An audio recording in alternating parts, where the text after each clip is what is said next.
Hello. Thanks for coming out to Central Wisconsin Book Festival. We have a list of sponsors I'm going to read off before we get started here. 2023 Central Wisconsin Book Festival support was provided by the Marathon County Public Library, the Portage County Public Library, and the McMillan Memorial Library. The Community Arts Grant Program of the Community Foundation of North Central Wisconsin, with funds provided by the Wisconsin Arts Board, the Community Foundation, and the B.A. and Esther Greenheck Foundation.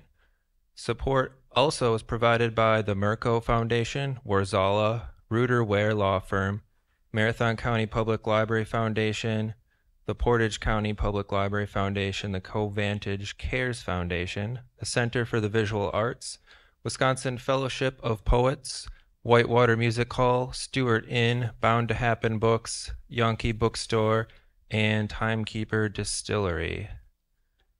Thank you all for coming out to our first event here at McMillan of the day, the fantasy fiction panel.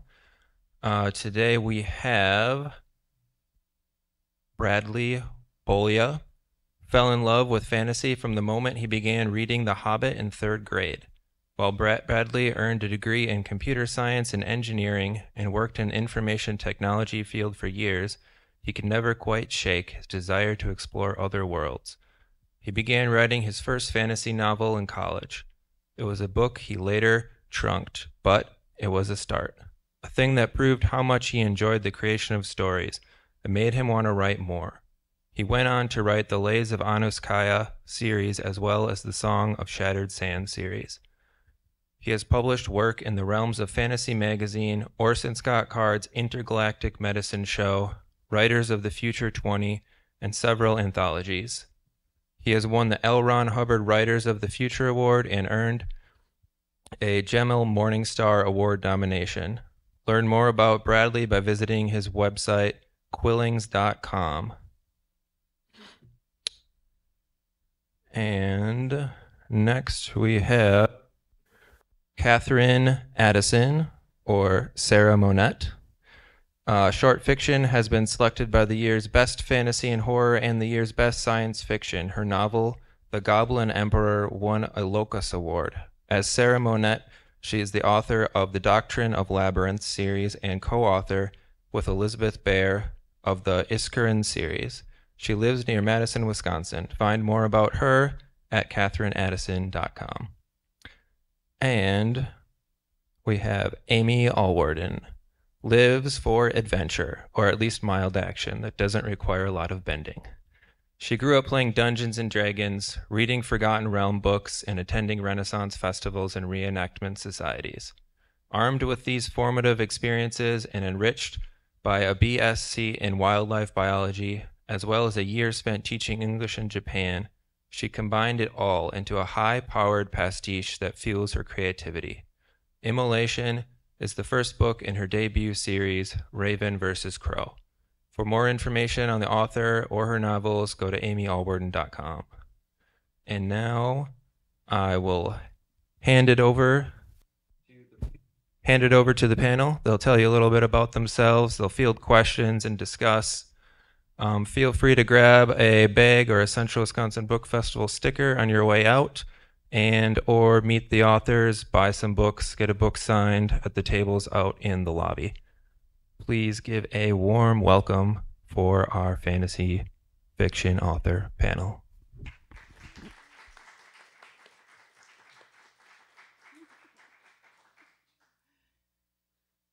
Well, do you want to talk a little bit about how you got started? Sure.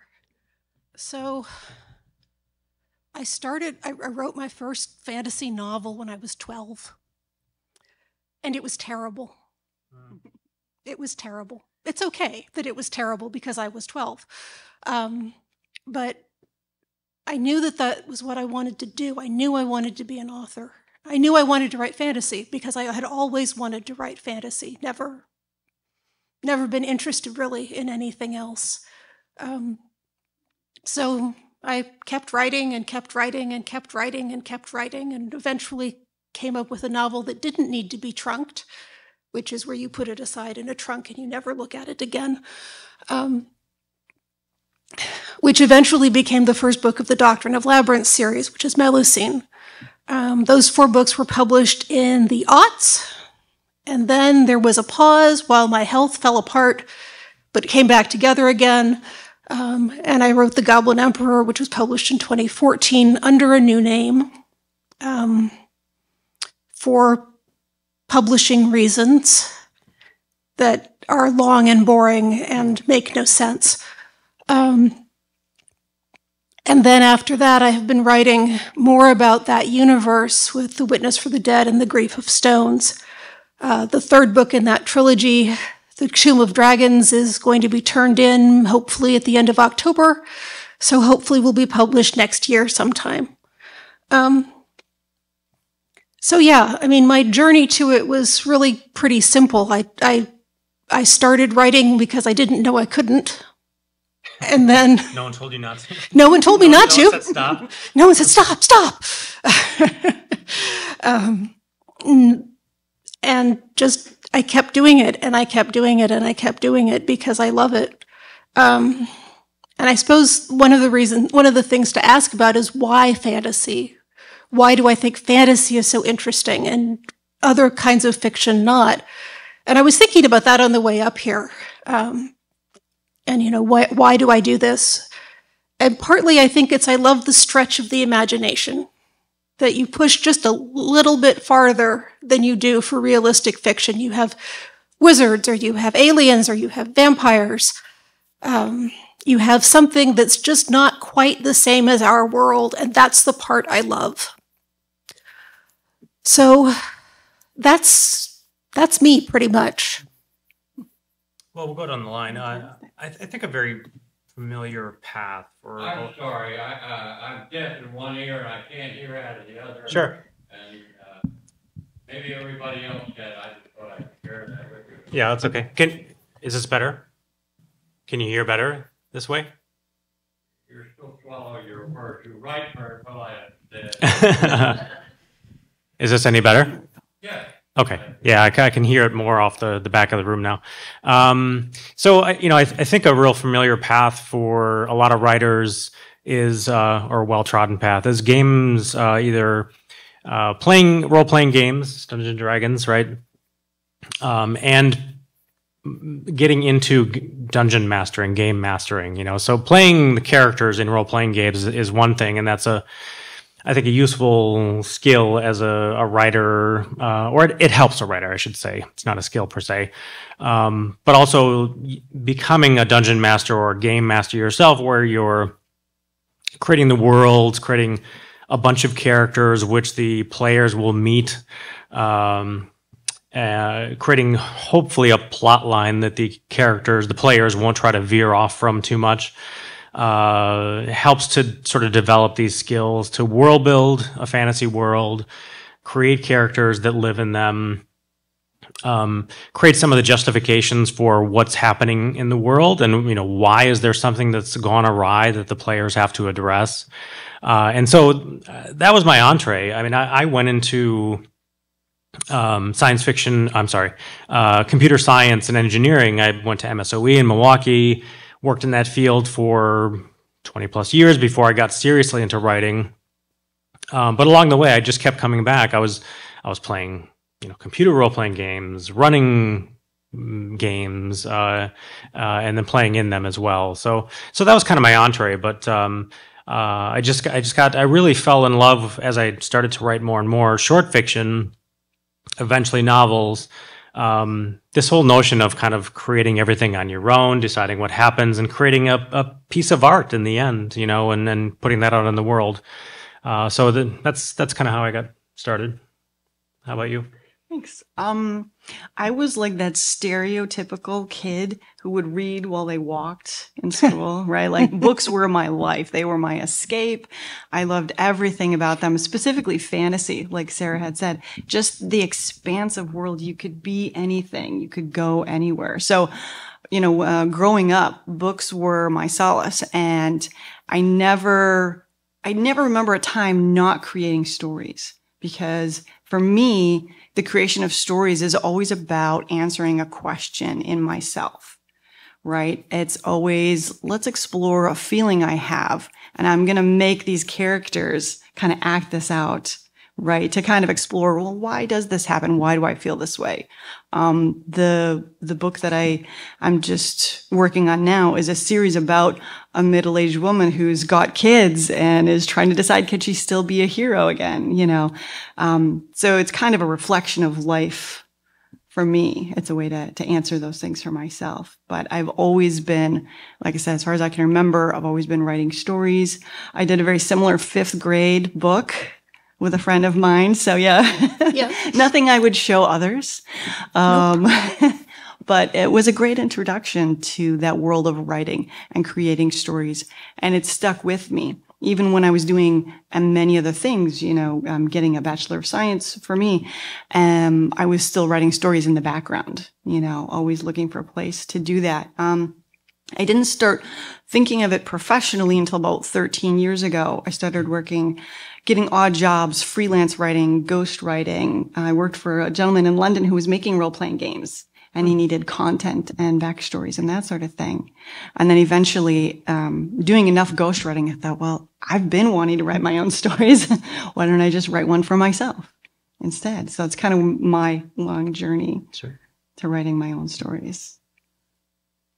Do we have anybody that's currently writing fantasy in the audience? Like anybody that's curious about, like they're interested in writing fantasy? Somewhat. Nobody who wants to admit it. Yeah, you all do. You all secretly do. I know it. I mean, we could come up with some questions, but I did want to ask Colin if he had any prepackaged questions. Otherwise, we can sort of riff off of. Yeah. We have. Okay. Maybe not. I have questions for you guys, actually, if you don't mind. Can I ask a question? Am I Yeah. allowed? Yeah. We'll open it up too. I think I'm the only indie published author up here. Are you guys both traditionally published? I am, yes. You are? Okay. Well, I'm hybrid. You're hybrid? I've done some. I indie find stuff. it really interesting. How did you, like your journey to traditional versus indie? Was it a choice you made that you went, I'm going to go down this path?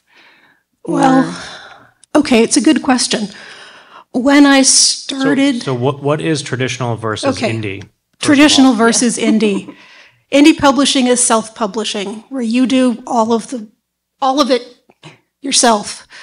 Traditional publishing, I have a publisher who takes my manuscript and makes it look pretty and puts it in book form and sends it out into the world for me. And both ways have their ups and their downs. When I was starting, though, and I was starting to think I was starting to be really serious about I want to do this professionally in the late 90s, and there was no indie publishing. It didn't exist. The whole self-publishing thing had not happened yet. So for me, it was never really there was never really that moment of decision. Right. It was not a choice. You didn't have the choice. Yeah, no options. So I went with traditional, and that has worked out for me pretty well. Do you think you would try to do something self-published, or do you have no interest? I think about it every once in a while, but actually my writing has slowed down so much that I have enough trouble coming up with books for my contracts that I'm not I don't have the thousands of ideas beating saying, let me out. So I would certainly consider it if there was an option, if there was a project that came up that said, publishers don't want this, but I'll do it on my own. Right, that makes sense. Something, because we all know, like traditional publishing, they have certain interests. And if you're writing outside those interests, then it would make sense maybe to explore self-publishing. That makes sense. Yeah, and I kind of fell into hybrid. So hybrid is someone who does some traditional, some indie stuff. when you're trying to publish, you're typically shooting for the big five. Used to be like the big six publishers, like Penguin Random House, Simon and Schuster, those types of companies, and because they have the biggest reach, is the idea. So you have the theoretically best chance for a success with your book. But there are a whole bunch of sort of mid-sized and then smaller publishers as well. And so my first book came out with a mid-sized publisher that did really well with a particular book and a few others. Paolo Bacigalupi had The Wind-Up Girl that did really well for Nightshade Books. And so they used that money to expand and buy more books, and mine was one of them. And so it's a very, very tough field. The margins are really tight, and so mid-sized publishers have a very tough time competing with the big publishers. And so my publisher went under, and I ended up getting the rights back to the book, to the books I had with them. And so I self-published the final book of a trilogy, and then I had some other shorter works that went along with it. So I self-published that as like a kind of an add-on to like the major books coming out. And then I've continued that since then. I like putting out, novels through my traditional publishers, and then novellas, just shorter works, as independent publications, in between books, to kind of keep my name out there, give something for fans to sort of consume, between these larger works and such. So that's kind of where I am. As time goes on, though, the big publishers they're consolidating. There's fewer of them. They may become the big four soon. Who knows? And they may be down to three in a few years' time after that. And so what they do then is focus on the high-profile authors, the ones who sell the most, and try to scoop them up from each other. And anybody who doesn't meet a certain threshold, they just, let them go as they will. And so they'll fall to maybe mid-sized or smaller publishers. So it's a really cutthroat world. And so, I may at some point, instead of doing traditional for novels, try to do it myself. I don't know. We'll see how it goes. Oh, that's really interesting. I'm curious about that hybrid. I like that idea of doing both. So you're getting your name out there consistently. Yeah. Right. And kind of on your schedule, which is cool. It's very cool. And I'm self-published. Yeah. Mostly because I'm a control freak. I have a vision of what I want, start to finish, and I want to have total control over that vision. So at some point, if somebody makes an offer, I can't refuse. I'm not going to say I wouldn't. But for right now, I really, especially because, like I said, the work that I'm producing right now is very personal. It's the work that I'm writing is more like me talking to myself. And that's personal. And I don't want to have someone else tell me what that vision looks like.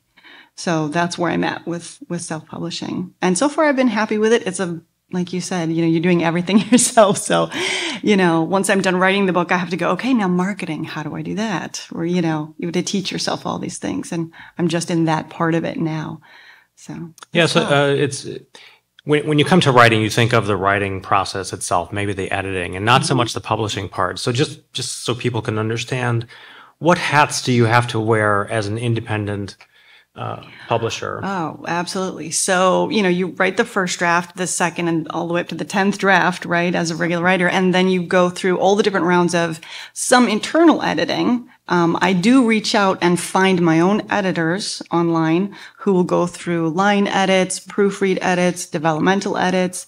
So I have to find those people to help me with the story. And pay them. I find beta readers, absolutely. No, I said and pay them. Oh, and pay them. Yes, that's very true. So like you're paying up front instead of the publisher paying for you, for paying for that editor, you are paying up front. Yep, I'm paying for all those things. I find a cover artist, work with someone to design that. And then, like you said, all the different sales avenues, getting it published. For myself, I go through Amazon just because they have a pretty easy portal to work through. But there's Ingram, there's Nook and Barnes & Noble. There's all sorts of different areas you have to look into.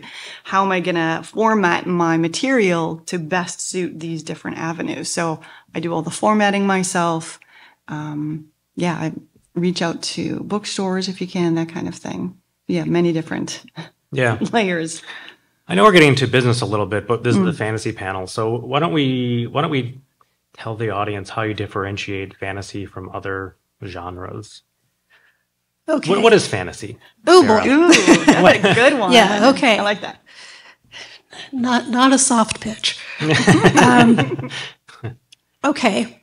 So in one of my other lives, I have a PhD in English literature, and I'm a genre theorist. So I really have opinions about how these things fit together.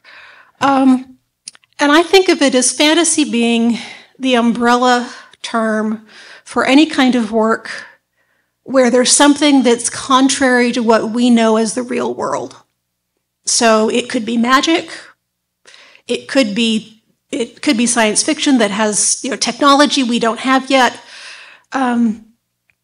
It could be horror where you are generally in something that looks like our world, but vampires are real or zombies are real or whatever terrible monster you want to think of is real.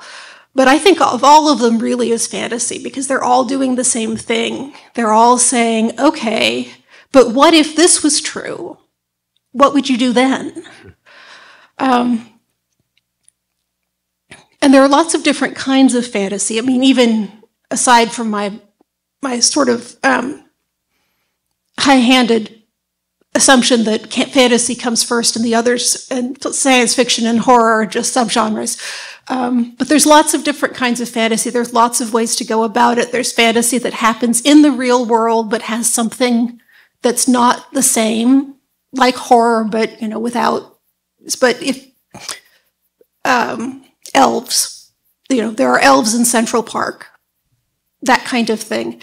There's fantasy that takes place entirely in a secondary world, a made-up world. And The Lord of the Rings is a great example of that. The Wheel of Time is a great example of that, where it's just made from scratch. Everything is new and different.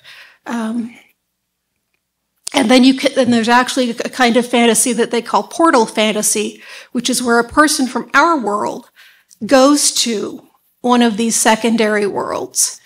The Wizard of Oz is maybe the classic example of that, or The Lion, the Witch, and the Wardrobe, where they go through the wardrobe right to Narnia. Harry Potter. Harry Potter. He goes on a train. Yes, through he does. A literal portal to get to the Yes. the platform 9 3/4. Yep. Or Diagon Alley. And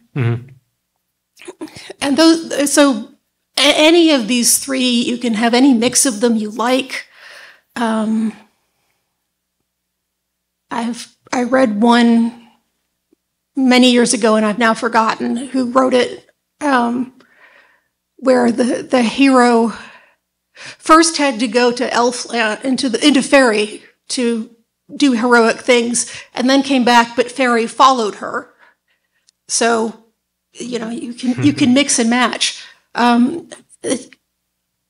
Fantasy is a wonderfully flexible genre that really almost anything you want to do, you can find a way to do it, which is one of the things that I love about it, is that it is so flexible that it can encompass so many people's crazy worlds. But that's what I think fantasy is. And so I think it's fair to say there's a bunch of smaller umbrellas under this bigger umbrella of fantasy. What do you consider your wheelhouses? Where are you most at home in terms of those different umbrellas, personally? Personally, yeah. In your writing. Okay, so there's actually a little bit of a divide, which is not intentional, between I publish under my real name, which is Sarah Monette, and I publish under my pen name, which is Catherine Addison. And under both names, I have published secondary world fantasy, where it's all made up and you do all the work, the history and the geography and the archaeology. I love archaeology. I love putting archaeology in my books.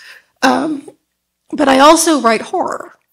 I write long form, in novels I write fantasy, and short stories I write horror. So I do both. My horror is mostly ghost stories. My dissertation is on ghosts also, so there's a theme.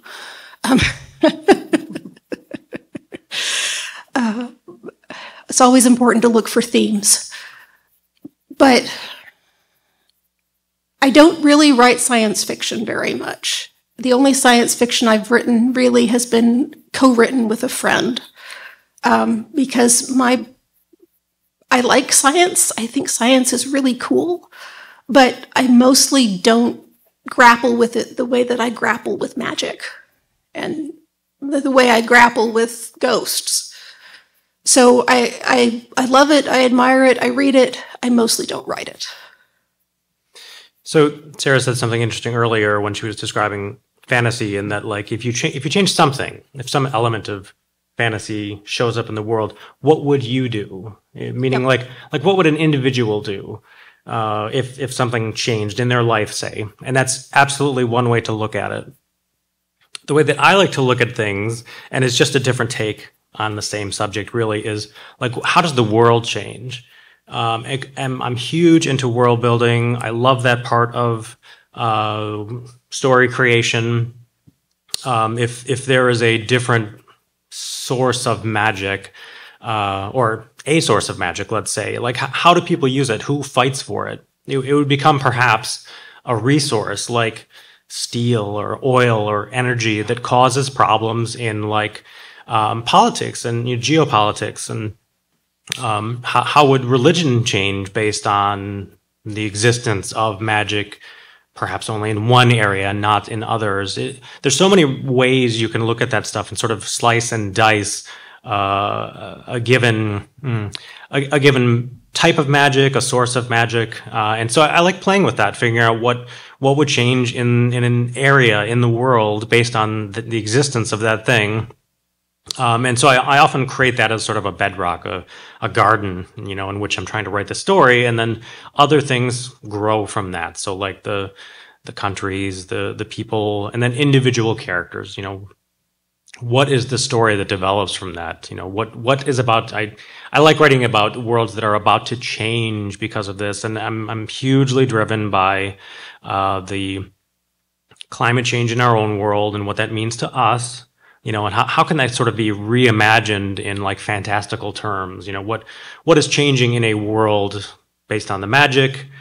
Are people ignoring it? Are they trying to help it along? And so a lot of things stem from that. So that's what a lot of my fantasy is sort of based on. In science fiction, so I write secondary world as well. For whatever reason, I don't enjoy writing. I like reading it, but not writing about fantasy in our world. But I write science fiction, and that tends to be more in our world, oddly enough. So I do a bit of sci-fi, but mostly I'm known as a fantasist. So how about you? Yeah, I would say I'm much more like, Sarah, as far as, and you as far as that world building, big fantasy, secondary world kind of stories. That's what I read growing up. That's what I really steeped myself into when I was reading. And that's where I feel most at home. I do write some science fiction. I have a problem with technical language. I love the ideas of it. I just can't wrap my head scientifically around some of the science enough to make it believable. Like a really great science fiction story, the science just overlaps so seamlessly. And I really appreciate how authors can do that. I'm not there yet. So someday I'd like to, get back into doing some science fiction, but mostly it's that secondary world. I love the idea of taking, like you said, the problems. Mostly I kind of explore like social issues.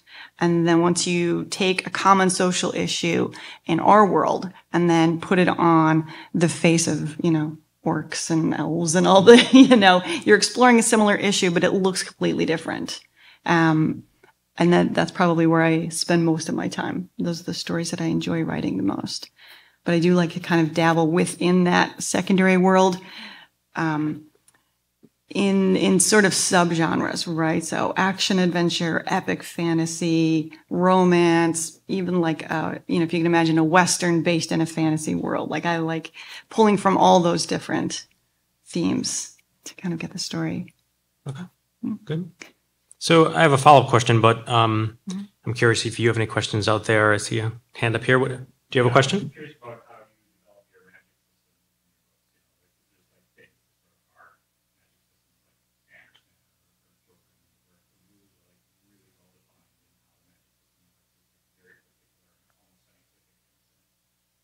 And then you have like your soft magic systems, which is kind of like they're magic and magic happens and they kind of wave away the details of it. And I'm not suggesting you're the right one to do it. I'm just curious how you approach that in your writing. Well, I'll start by just sharing Sanderson's laws about this, and he has several laws around like that help in teaching. He teaches in Utah creative writing, and so like there is a continuum of magic for writers in which one side is very undefined, and the common example would be like Lord of the Rings. Gandalf just like does stuff. The ring does things. Sauron has powers because he has powers. And they can do whatever they want, kind of. You know, it's implied that they have limitations, they know how to do it, but it's never explained in any kind of detail.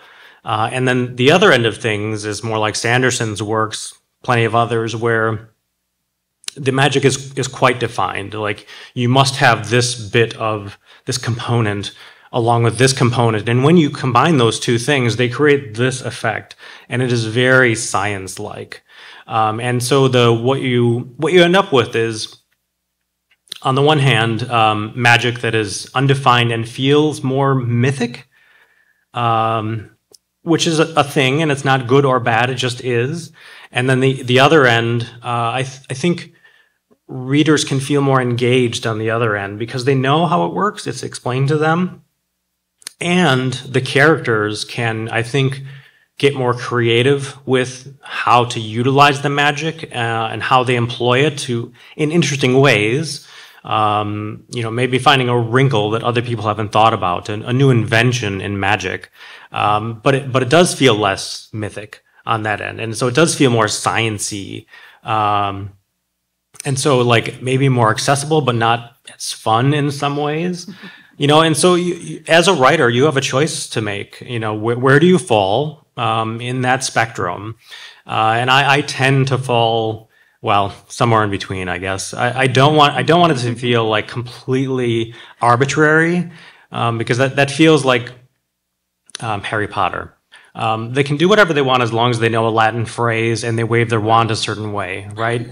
And it just starts to feel silly after a while, and it, you know, it's a YA/middle grade type series, and I'm fine with that. I love that series, but for me, writing, I want it to be more defined. I want there to be costs, but I don't want it to be so loosey goosey that it just feels totally arbitrary. So I try to, and because I mentioned the world building aspect, I try to make the magic sort of an organic part of the world, and so I do define like how that stuff works, and then how people can sort of utilize that. And then on top of it, I tend to have at least 2 different types of magic in my worlds as well. So there's like different wrinkles. You know, maybe they stem from the same basic power source, but I like having sort of different schools of thought of magic and how people might use them.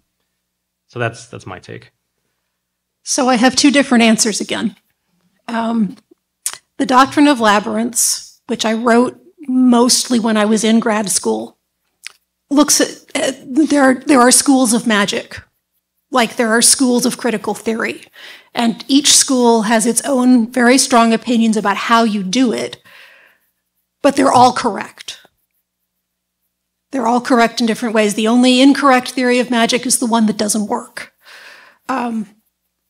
So that was a lot of fun, actually, coming up with these different metaphors for what magic is and what magic does, and how do they work, and how do they work against each other, and how do they work together, and what happens if you are a wizard from one school and you visit another school, and, you know, what what nonsense do you find that they're teaching their students? What can you learn from them? So that's one answer. The other answer is the Goblin Emperor books, where none of the characters are wizards.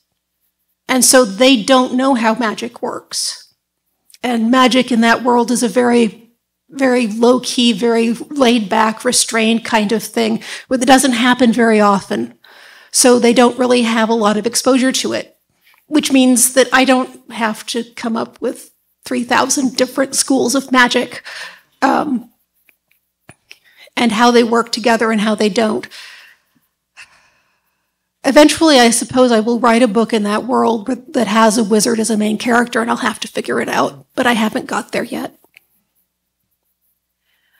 I would say I land on that Brandon Sanderson side of science. So I'm a hardcore biology nerd, and I love the idea that there's something that maybe we can't explain, but it has this effect that we would call magic. But when you boil it down, it's sort of this scientific element that is capable of doing these amazing things. So in the world that I'm building now, and I feel more comfortable in that area where, I can sit and really think about, what is this element? It's very organic. What could it possibly do to a person? Can they, ingest this? Is it just they touch it and something happens? And I trace that biological reaction to sort of a logical step, and then I push it a little bit further. So it's fantastical, right? And then using sort of real world examples, because we have things in our world that if you ingest it, it's going to give you a really interesting reaction, right? So I take that and then I just kind of explode it into a fantastical element. So very organic, very tied to the world of the book. Yeah, good question. Thank you. Any other questions? You have one here, and then I'll come here. You had mentioned earlier social aspects of driving I find that to be interesting when you have the fire and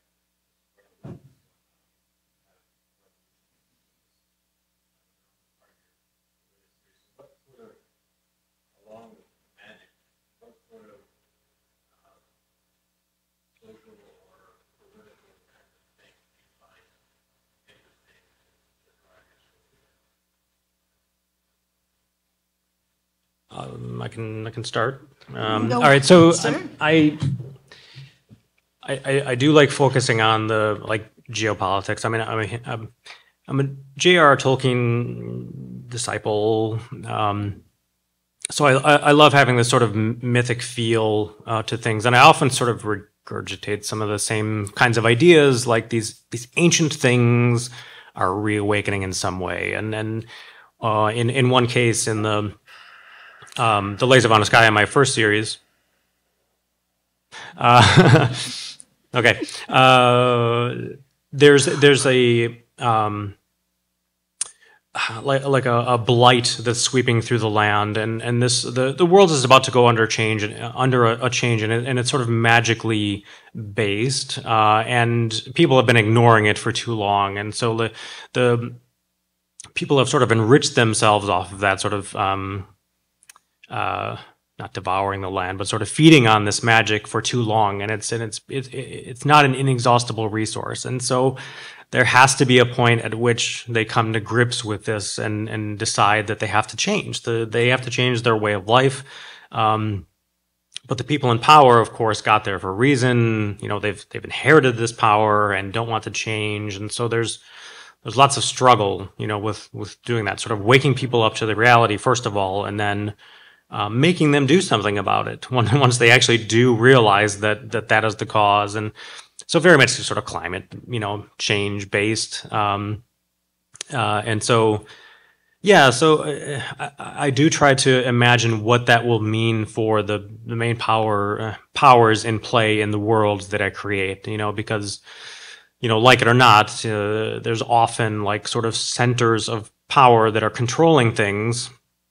And so I like to think about how, what those things are, first of all, and then how individuals can make a difference in those, either keeping the status quo as is or making a change, being a catalyst, for change. That's interesting to me. And so those tend to be my main characters, maybe kings, queens types of people, but also, maybe people not so well off who have some ability to make a change, either through personal relationships or through the magic that they control, influencing people, what have you.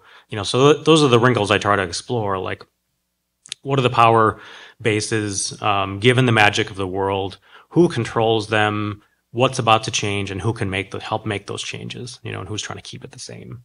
I don't know. So that's kind of how I think about it. Okay. I think I was, thank you, Brad, for talking, because I was thinking. I know. We all need a little time sometimes. Notice I go last. So I was thinking about this, and it varies for me from book to book. In the Doctrine of Labyrinths, the main character, one of the main characters, is a very powerful wizard, and this causes him all kinds of problems, because actually being a very powerful wizard is not all that much fun. But the book is very personal. Those books are very personal to their main characters, that they're what they are going through. The Goblin Emperor, on the other hand, as the title suggests, the main character is the emperor. And that book is really interested in politics and what you can and cannot do if you are emperor, and what changes you can make and what changes you can't make, and how you can work around people who are blocking figures, who are other sources of power. How do you work? It's a little Machiavellian. And then the books I'm working on now are basically interested in the question of what happens in a society if you have people who can speak to the dead. I think they're just sort of unrolling that question out farther and farther and farther, because it does have really sweeping changes. But I am not so much with the geopolitical. I tend to write very character-focused stories that sometimes have a lot of politics in them. Thank you for giving me more time. I would say that the series that I'm writing now, probably the biggest moving social force that I'm working with, and I find really interesting to explore, is the concept of religion. Where do religions come from? How do different people see those religions? And when one sort of section of the population sees your religion as an evil thing, and they try to stop that, who's right and wrong? Maybe you're both right, maybe you're both wrong. What is someone willing to do based on their own fear of something that they can't see or touch? And just the ripples that can kind of come from that, and how everyone sees it differently and that sort of thing. So that's probably the biggest thing in mine. Thank you. Do you have a question? A couple of you mentioned that you trumped your earliest novel. I'm wondering why you, now that you've got more experience, both in life and in writing, why you wouldn't go back and revisit that book and try to fix it. The book I wrote when I was 12, it's a 12-year-old book. It doesn't have, it's also very heavily based off of having read David Eddings one too many times. So it's a child working on a narrative. It's not really anything that you could work with. The book I wrote in high school has so many problems, and they're so wound into the structure of the book. I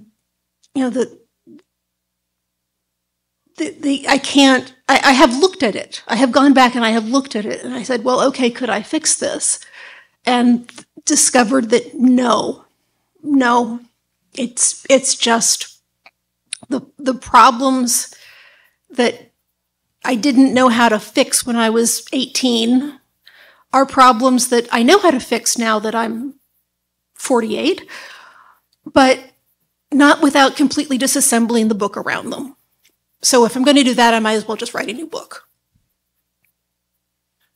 I think it's going to be a similar story, and it is for me. Like the problems I think are of two types, and they both usually apply. One is that when you early in your career, or even later, there's sometimes books that just don't work. They didn't work for a reason, and when you're an early writer, it's often because not only is your writing immature, but the ideas that and the characters and even the world is immature in some way, and that could be because it's derivative or too simplistic, or the idea is just broken. It doesn't survive scrutiny, as you look at it like more closely. So that's a problem. And then I think the other problem is, at least for me, like when you write a story, early on, it's pretty malleable. Like you're sort of working out who the characters are, what the world is like, and then what happens to them along the way. And you can sort of change course fairly easily as you're writing it, as you're developing it, even in the early stages of editing it. But over time, after, say, the second or third draft, it starts to solidify. It's like epoxy. You've mixed these things together and they harden, and it's really, really hard to rework it. It just breaks. It shatters, and you just have to start over.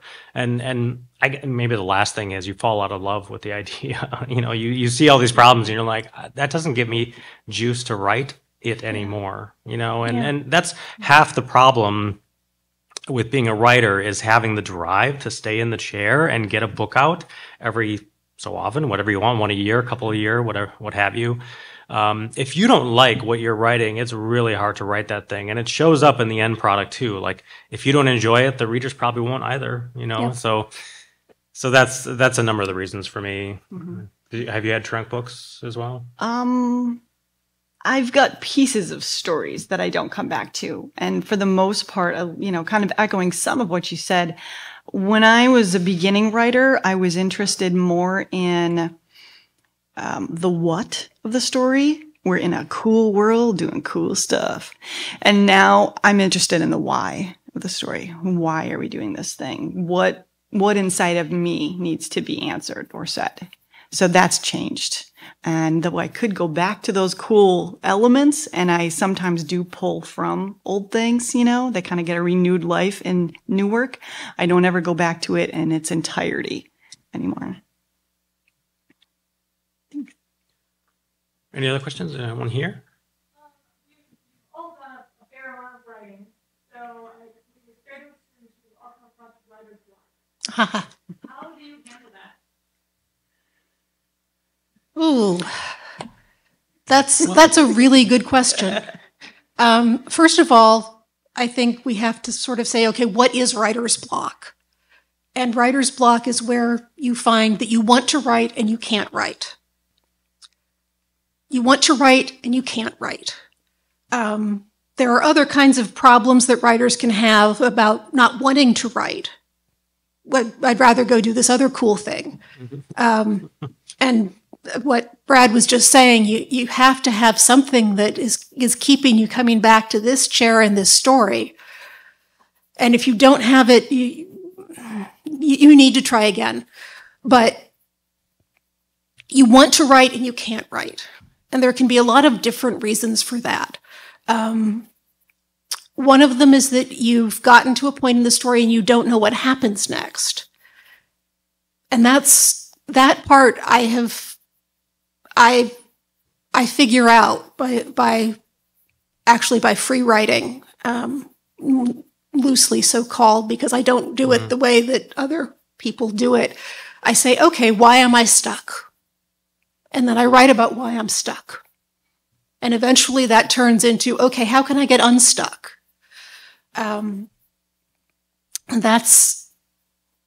It doesn't always work very quickly, which can be really, really frustrating. And again, you have to have something that's pushing you to go back, to keep beating your head against this brick wall until the wall falls down, is what it feels like some days.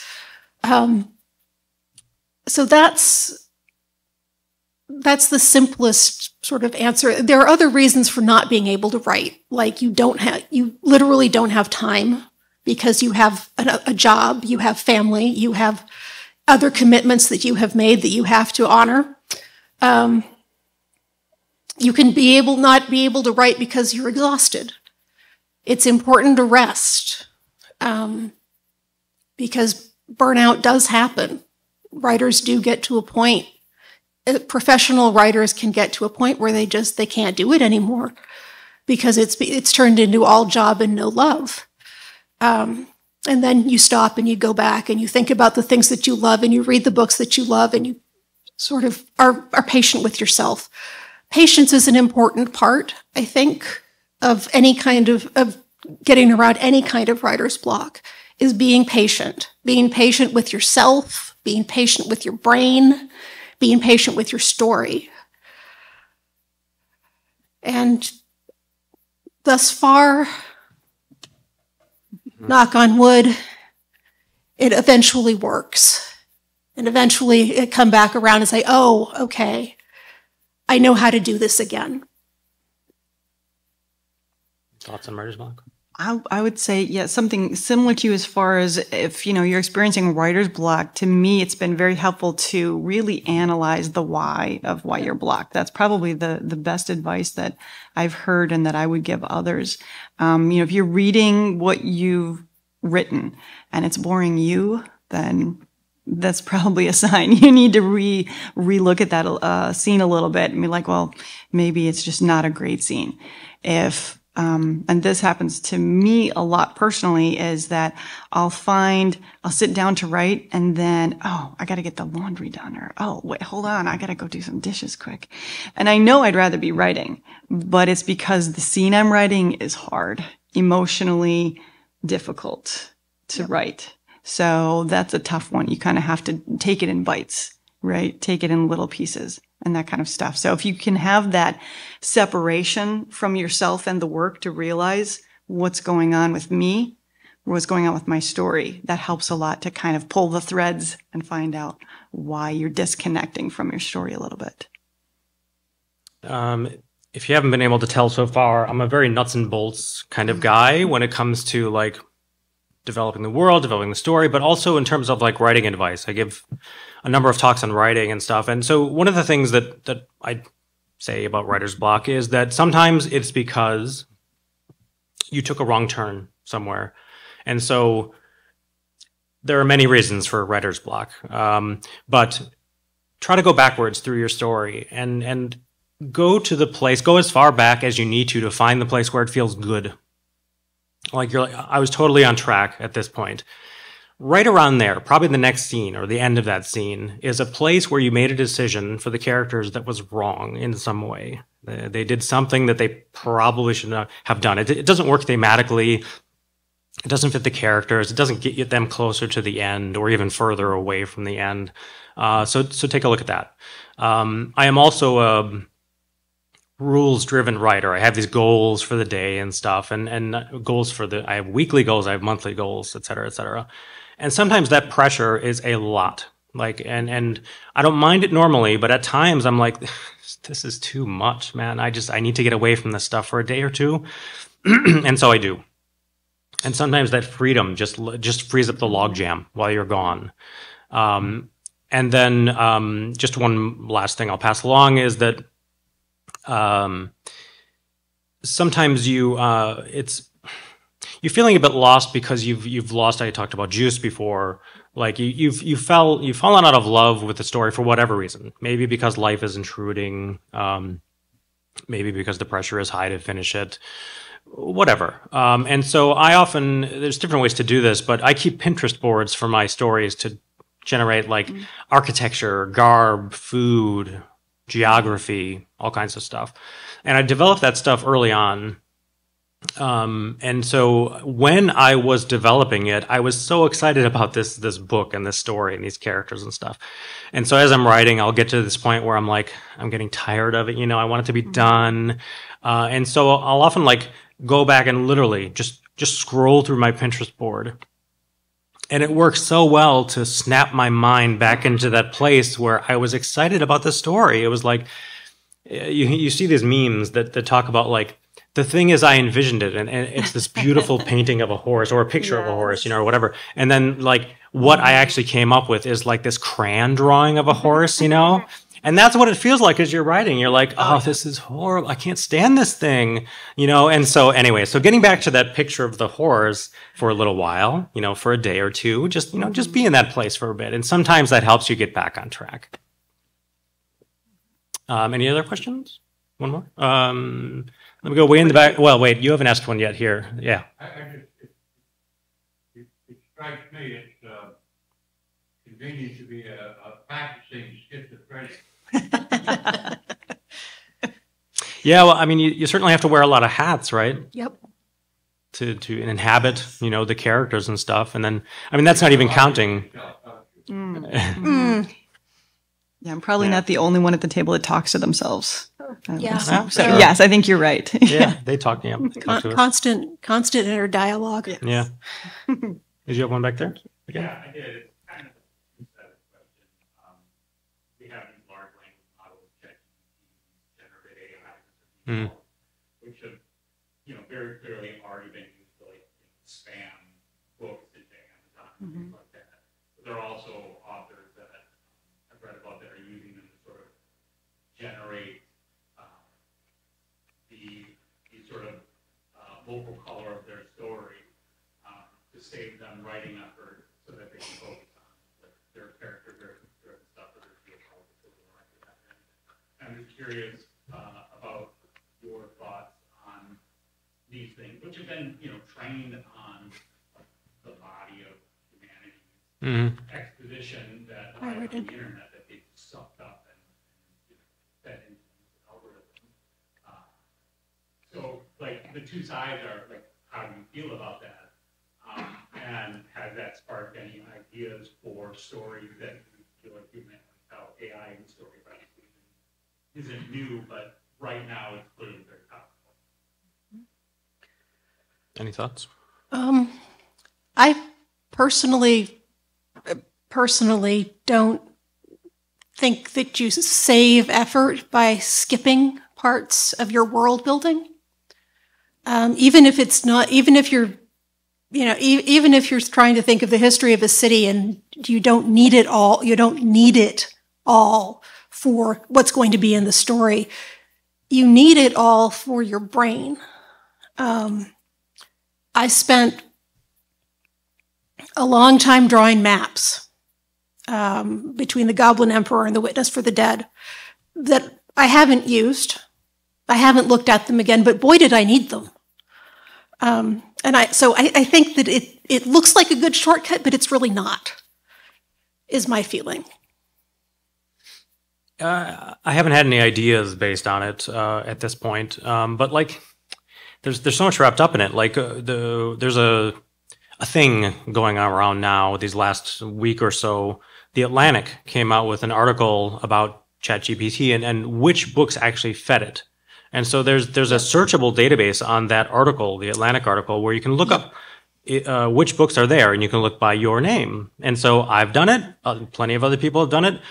Almost all of my books, I think there's one or two missing, the shorter works, are already in there. And so like the thought of me like doing that, I know that I'm taking from somebody else. Like it didn't train itself. It doesn't have its own knowledge, ChatGPT, right? It's basing it on other people's writing styles and stuff. And I cannot even consider doing that, and stealing from others. I was thinking about what they might do for that. Like after these lawsuits that are absolutely coming go through, will they have to retrain ChatGPT on only public domain stuff, right? Yeah. And so then will all the books that come out of them be written in like Charles Dickens style or something like that, Yes. Which would be interesting. But yeah, I never thought about like the "it doesn't save you" type of thing, and I suspect that's true. Like if you had it write a whole book for you even with the characters that you define and stuff, you'd have to read the entire thing. And it would probably be some nonsense. I can't imagine it has good continuity. and or originality involved. And so then you have this thing where you're trying to like take what's there and like heighten it in some way, make it more original, more interesting, more fun, what have you, more horrific. But then by the time you do that, like you're rewriting what's there anyway. And so, yeah, I suspect it would take you as long or longer. And just taking that, just the act of writing, you know, probably everybody who does it gets satisfaction from completing that thing, from creating something from scratch. And so like taking what something has given you and then like embellishing it a little bit, I would get zero satisfaction from that. So I absolutely would not do it from that aspect as well. Yeah, I find that really interesting question. So from a practicality point, I do know that right now, when you upload a book to Amazon, there is now a portion that says, was any part of this written through AI? So you have to declare it. And that includes the cover images as well. Yeah. So it's something that's being declared right now. And I assume they're doing it proactively in case they need to take things down later. Right. So, you know, the work that's out there, like I said, it's sort of a self-declared thing. So I don't know how honest everyone is on it. But I did, when it kind of, I don't want to say first because it's been around for a long time, but when it was sort of first being known to me, I did go on a ChatGPT just to kind of play around and see what is this all about and how is it a tool that I could use to help myself. And I just took a scene that I was kind of struggling with. 2 guards need to fight someone escaping a prison, you know, and I kind of put in that sort of thing. And it spit out a result that was effective, but not emotional. It lacked so much. It was like seeing, again, that crayon drawing, right? It was like seeing that crayon drawing rather than being there. So it lacked so many levels. I thought it was effective. It did what I asked it to, but it really, like you said, I don't feel that it would be as helpful in the long run because I would be adding all the other layers to it that I would normally add as a writer. So it would slow down the process, in my opinion. Yeah. You might as well just do it yourself. Yeah. I think we had another question. Oh. Yeah. Sure. You kind of alluded to the fact that you know the ending of the story when you start. Do you? And are you ever surprised that the ending is different? For me, that varies from book to book. I had one book where I knew the ending before I knew the beginning, and that book was just all about getting to that ending. That's the only book of mine that worked that way. Most of the time, I don't know the ending when I start. Part of what I enjoy about the first draft is writing it's called a discovery draft, where you are discovering the plot and the characters and the world as you go. I vastly prefer that because it gives you room for things to be different. And because it gives you room to say, well, okay, well, what if I didn't do that? What if I did this? Or, you know, what if I've done this because I thought that's what the plot wanted, but now I see that I should have done that. But this is something that varies really widely from author to author. Some authors know the whole thing before they start. Some authors are like me. Some authors are somewhere in between. In my opinion, Sarah is an alien because only an alien could like just write a book and get to some cool ending without knowing what it is beforehand. I cannot write. I thought maybe I could, and I actually didn't really because I came from like gaming and stuff. I sort of thinking about structure a lot and how things are going to go. And Stephen King's book on writing, which is a really good book if you're interested in writing, or it's like semi-biographical too, so it's interesting from that perspective. But he talks about these two things, like an organic writer where you just kind of find it along the way, and like a sort of an architectural, designer of plots and stuff. And I fall pretty much into that second camp, although not everything is defined. I like having some structure, I do find things along the way. I do change course. But I also, I write forwards and backwards at the same time. It's because I have the ending in mind, I can plot backwards. I can figure out what, if I know more or less, again, it's not totally clear, but if I know more or less what happens at the end, I can tell what happens just before that, and maybe just before that. You know, maybe not specific scenes, not even maybe who's in them, but I know what events have to happen. And so that helps get me a little bit closer than the full ending, you know, from wherever I am in the book. So it just helps. So I plot forward, you know, as far as I can go, and I also plot backwards, and helps me connect those two things, you know, and hopefully in the end, the journey is interesting. It's not some linear, predictable plotting kind of thing. You know, you have to watch out for that as well. And I think that's one of the negatives that people will say, and I think it's true if you're not careful, that a sort of a plot that is sort of predetermined up front can feel predictable, perhaps, or not interesting enough. You know, it doesn't carry the reader along the way because not enough, you know, twists and turns happen. So that's a potential danger. So I'm not surprised, but things don't change very much for me typically because I know too much up front. Yeah, I think I'm right along with Brad there as far as I really start with a heavy vision in mind. I don't know every scene involved. I don't know when we're going to hit the tavern, but we'll be there eventually.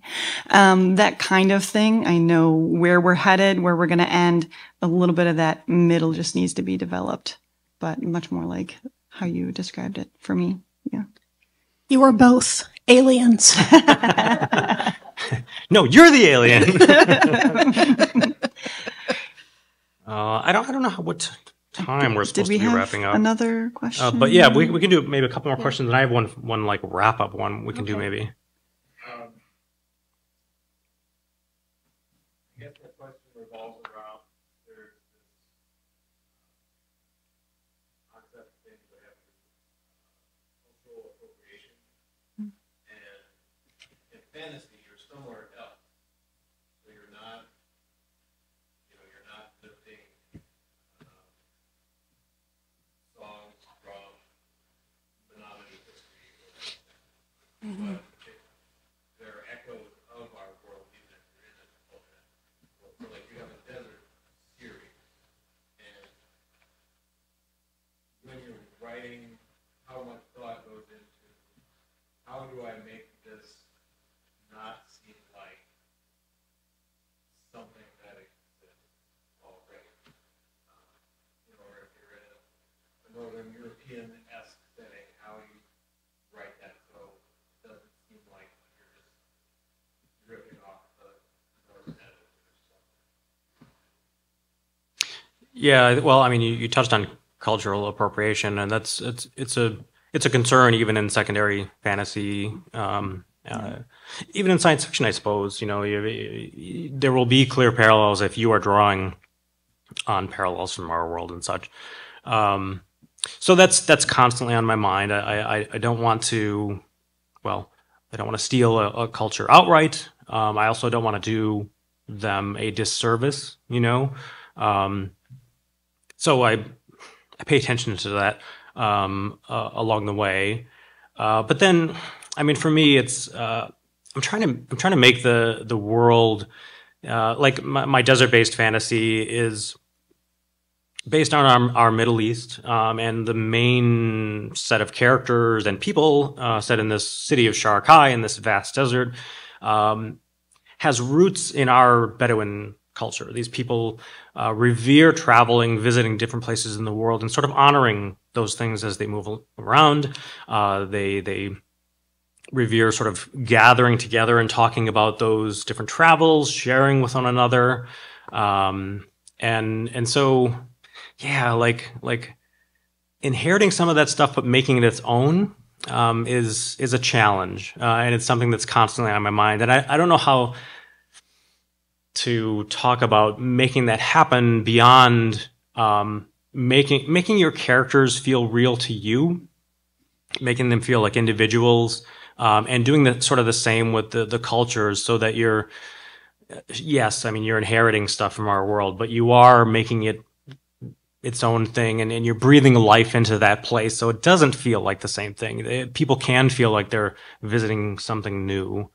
It's a tough one. It's something that I try to be really mindful of. I'm sure all of us are. Yeah, I mean, one way to do it, which is the way I did it in the Doctrine of Labyrinths, is to just patchwork. So the city has the French Revolutionary calendar. But also the city has the Byzantine calendar. I wrote this in grad school, you can tell. But it's little bits and pieces from all kinds of different places that I put together and said, well, okay, what if I put these together? What would that culture look like? It was actually a lot of fun to do. But you're right that it's an issue in secondary world fantasy because it's really easy if you're not paying attention to what you're doing to lift something entire, to appropriate somebody's culture, or do the culture a terrible disservice by what you've done because you're not paying attention. That's sort of my it's not a good answer really because it's very rudimentary, but really paying attention to what you're doing and thinking about what you're doing. Being mindful about your choices. Yes, being mindful about your choices, and doing the best you can.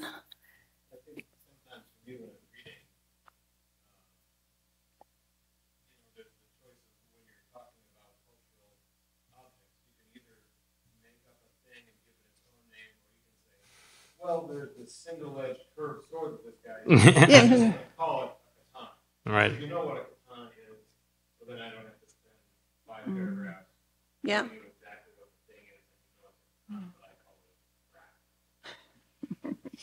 So, I mean, yeah, it seems like there's a balance. Just to amplify something you said quickly, I really do like. There is a danger in like sort of rubber stamping something from our world and just like putting in your world.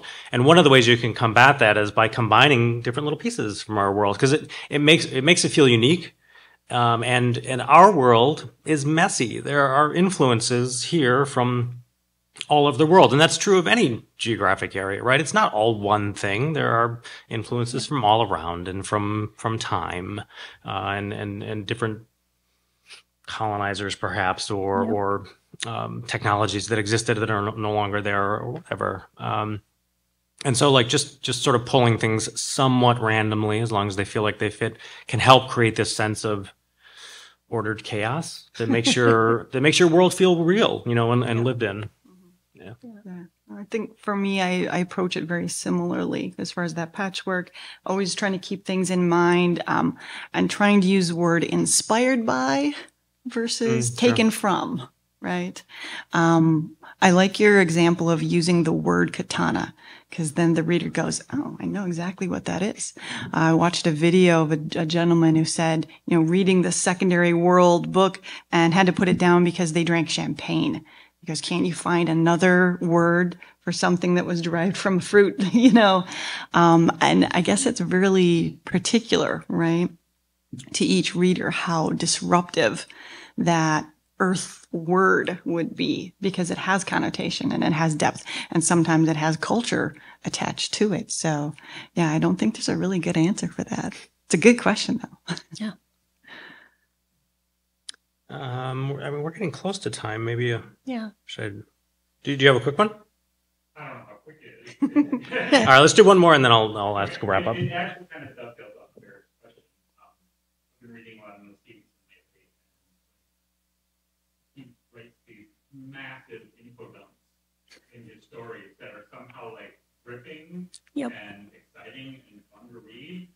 And info dumps are obviously treacherous territory for the writer because they can do exactly like you suggested, spending whatever 5 paragraphs or 5 pages trying to explain something that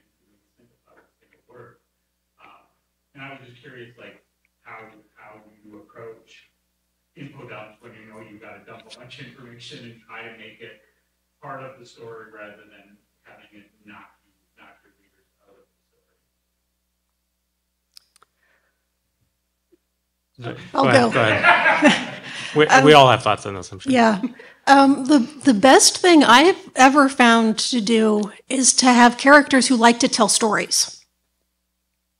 Because you can generally, whatever information you need to convey, you can put it in a story. And if your characters like to tell stories, and that's something that's just part of who they are, it doesn't feel as dumpish. But other than that, I think there is a difference between an info dump and exposition, because exposition is necessary. You have to have paragraphs that aren't dialogue. Finding the edge between those two things, I think it depends a lot on. Tolkien does this. Tolkien writes beautiful, beautiful, beautiful travel narratives that look so easy. And then you try to do it, and it's like, no, this is hard. This is really hard. So it depends a little bit on the writer's own strengths as to what they can do this with. But I think everybody has something that they're so interested in that they can make it exciting. At least if you're a writer, you'd better be able to make something exciting. I thought you were going to give me more time to think. I can. No, that's fine. For me, my writing style doesn't lean towards heavy world like that info dump. I don't tend to come across that a lot in my writing because I really focus on fast pace. We're into the action. I'm going to give you just the bones of what you need to know before you get going. Just my personal style, I don't spend too much time in that kind of space where that could be a problem. So for myself, I avoid it by just yeah, I don't have to tell you how tall the building is because we just jumped out the window, right? So that's kind of where I land on that. Yeah, for me as a writer, my instinct from the get-go was like, when I come across some new bit of magic, information technology, or whatever, I have to orient the reader. I have to make them understand what this thing is about and stuff. And that instinct is horrible. It's the last thing you want. Because we forget as writers sometimes that the reading experience, as you're going through the stuff, part of the fun is to see some of that stuff without it being explained. And readers will put up with a lot. They're experienced readers typically. It's probably not the first science fiction or fantasy book they're reading. So when they come across something odd, they will trust that the author will explain that at some point, or that it will come organically. As we live in the world more and more through the reading process. And so when you need to explain things, let me put it another way, you want to explain things by making the reader want the information. And there are certainly times for exposition. We have to do that at certain points. So when do you do it? When the reader wants to know. When do they want to know? When it's important to the plot. So you make some wrinkle in the story crucial to the plot, and perhaps one character doesn't get it. They're not in the know, and so they can talk about it instead of just explaining it in a dump. They can dialogue it through, and it's so much more interesting that way because someone can bring up some points like, well, no, that won't work because X, Y, Z. But you haven't thought of A, B, C. And so make the reader want to know about it, and then play it out if you can in dialogue. I really admire people like Stevenson who can do that kind of stuff. I think like Clancy and some like military sci-fi writers can do that kind of thing well also, because some readers sort of eat that kind of stuff up. Like sort of the explanation of what a weapon or a ship is like and stuff. I try not to do that stuff so much myself because I feel like I'm not good at that sort of thing. I can't make exposition interesting in and of itself. I have to make it an organic part of the story. It's a matter of what you can do with your voice Yeah, and the voice of the story. right. Because some stories have these very explanatory voices where that's how the story works. And some stories really, really don't. And again, this is not a good thing or a bad thing. This is a story thing. But yeah, if your voice doesn't want to stop and talk about it, then you really shouldn't. But if your voice does want to get into it a little bit, like if you have a Stevensonian voice, you should totally go with it. All right, so we're close to time. So I thought of a question earlier, and it was to do with what do we write? What umbrellas do we inhabit, in our own writing? So the follow-up question, and tell people where they can find you after this as well. And I'll start just to get things rolling, give you guys a chance to think about it. Who is a writer that you admire that does something that you don't do very well, and you admire them for it? And so I'll start. Well, okay. So Brad Beaulieu, you can find me at quillings.com. All my socials are there. And a writer that I really admire is Neil Gaiman, because he writes a lot of encapsulated single novel stories. I tend to write series. I don't know. That's just where I come from. It's what I like. I spend so much time in the world. I don't want to stop after one book, after all that effort. And the stories tend to be a bit longer, but Gaiman has just a real knack for starting and ending a story that just feels complete and whole and beautiful and wonderful. One of my favorites is The Ocean at the End of the Lane, just a great, great novel. So that's me. This is not an easy question. Yeah. Okay, first of all, Catherine Addison or Sarah Monette. CatherineAddison.com is where I'm on the web. I have a lot of writers. Actually, the thing I admire, because I'm struggling with it, is writers who can do mysteries really, really well. Dorothy Sayers. I admire Dorothy Sayers just beyond comprehension, because she writes, they're funny, they're thoughtful, the voice is amazing, and they're good mysteries.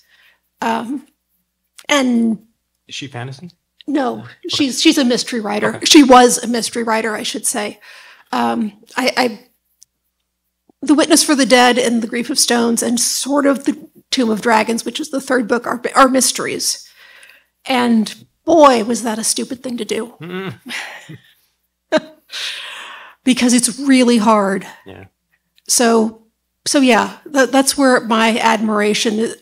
Actually, to go with a fantasy writer, Barbara Hambly, who writes fantasies and mysteries and historicals and historical mysteries and historical fantasies and just all kinds of things, and is amazingly good at it. And partly it is because I write, I don't know where I'm going when I start writing, which is the opposite of what you need with a mystery, because you have to know who did it before anybody else does. Right. Found that out the hard way. But so yeah, people who can do that is just and do it so that it looks easy is something I admire very much. Thank you. So again, Amy Allwarden, and I'm at amyallwarden.com. I was going to say Neil Gaiman, but for a different reason. Okay. I love the language that he uses. When you read a book by Neil Gaiman, it's like a treat to hear the words, just his word choice, the sentence structure. You feel like you're just being lifted up and carried away, He just has this lyrical writing about him that I enjoy. And actually, I listen to audiobooks because even when he speaks, he has a very lyrical way about him. His performances are great. It's fabulous. And that is something that I would like to grow into as a writer. Because again, I'm that fast paced, get in action. I don't stop to be lyrical for the most part, right? I have imagery, but compared to Neil Gaiman, I don't have imagery. He's just fantastic at it. So either Neil Gaiman or, again, Diane Wynne Jones. She does a very similar She's very, very lyrical, and they have that almost fairy tale Yeah. folklore aspect about how they write that I really admire. All right. Well, I think we're at time. Thanks everybody for coming. Yeah, thank you. Thanks very much.